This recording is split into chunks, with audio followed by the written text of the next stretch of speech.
فقد فاز المتقون.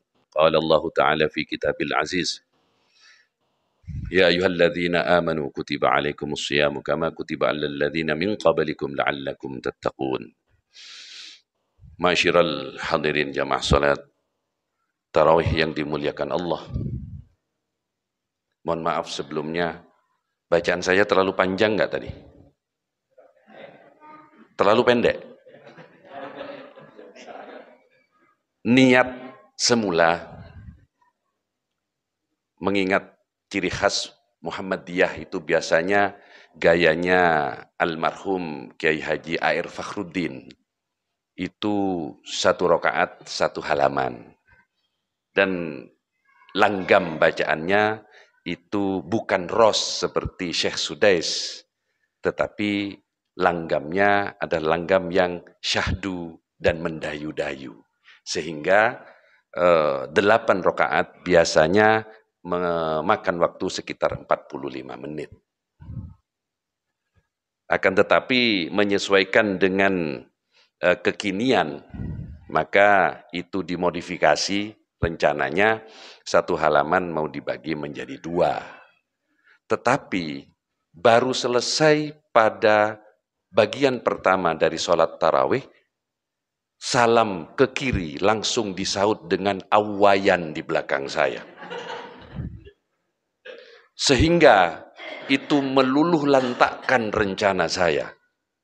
Maka langsung saya perpendek. Ternyata pada bagian yang kedua dari tarawih, justru ada 2 awayan di belakang saya. Tidak tahu siapa yang merasa. Maka dari itu, mohon maaf mungkin kalau edisinya edisi yang agak dipercepat.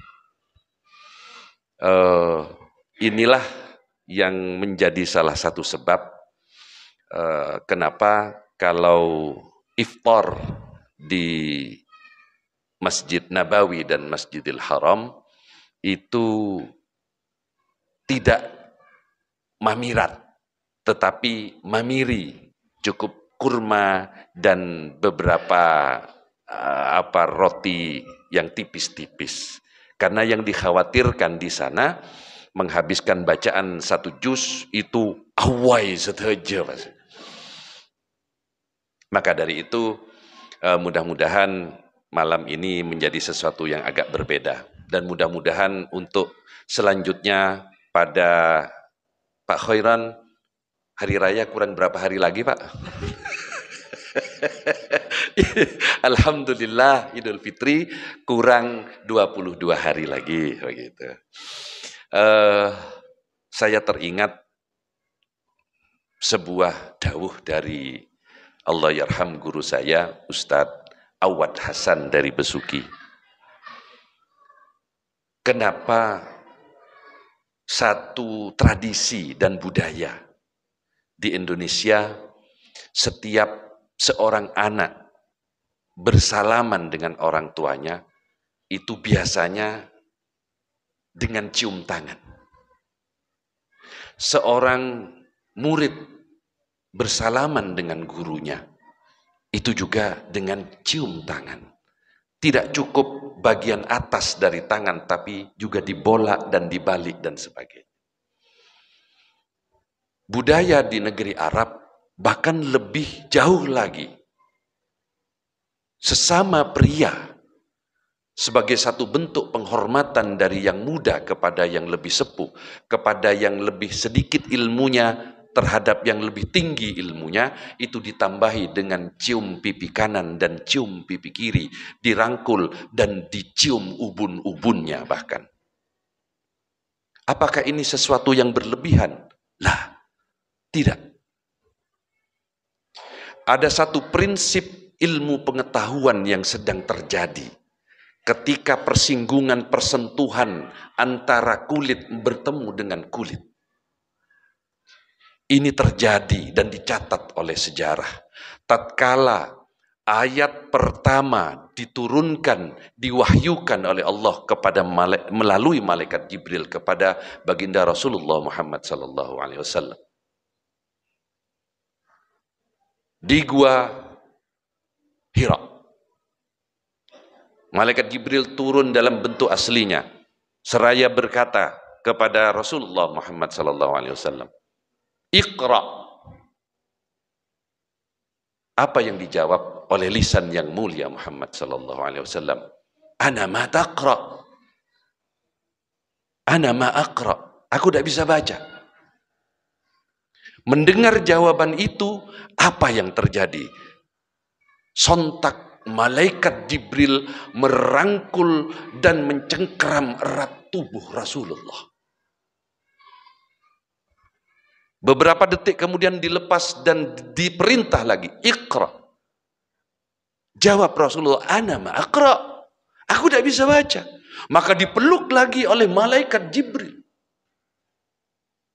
Ditanya yang ketiga kalinya, Iqra, ana ma aqra. Dipeluk lagi dengan lebih erat. Baru setelah pelukan yang ketiga dilanjutkan wahyu itu. Iqra bismi rabbikal ladzi khalaq, dan seterusnya. Apa makna dari pelukan? Ini dijelaskan oleh guru saya. Pelukan ini adalah suatu transformasi energi. Energi keilahian yang dititipkan oleh Allah melalui Jibril itu hendak ditransfer kepada badan wadak dan ruhani dari Muhammad sallallahu alaihi wasallam. Maka dari itu, mengambil ibrah dari kejadian tadi, barangkali di sebelah kita, di dalam ruangan masjid yang mulia ini, ada sosok yang kita kenal keilmuannya. Seperti yang pernah saya lakukan kepada Allah yarham Ustadz Razak, Abdul Razak. Beberapa kali saya cium tangannya meskipun beliau berusaha mengkakukan tangannya dan menarik tangannya. Tapi saya memaksa untuk mencium tangannya. Kepada tokoh sepuh Muhammadiyah, Bapak Kiai Basuki Rohani, berkali-kali saya berusaha mencium tangannya. Bukan karena apa? Bukan karena kultus individu. Tetapi saya ingin mendapatkan berkah dari persentuhan itu. Saya kira ini tidak terlalu salah. Dan itu menunjukkan sebuah kekhasan, kearifan lokal yang begitu indah. Saya sangat senang sekali melihat Anas sehabis sholat mendekati ayahnya Al-Ustadz Ar-Reza Basalamah. Dia cium tangannya, dia peluk ayahnya, dan dia pegang jenggotnya. Luar biasa.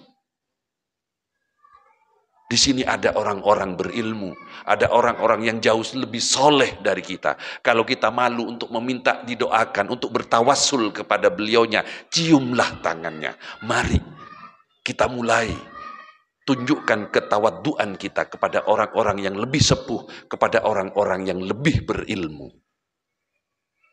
Mudah-mudahan apa yang sedikit ini bisa menambah kehangatan jiwa kita. Sehingga setelah sholat witir tidak ada lagi yang awai di belakang saya. Aku lu qauli hadza fa astaghfirullah li wa lakum wa lisairil muslimin wastaghfiruhu innahu wal ghafurur rahim. Assalamualaikum warahmatullahi wabarakatuh.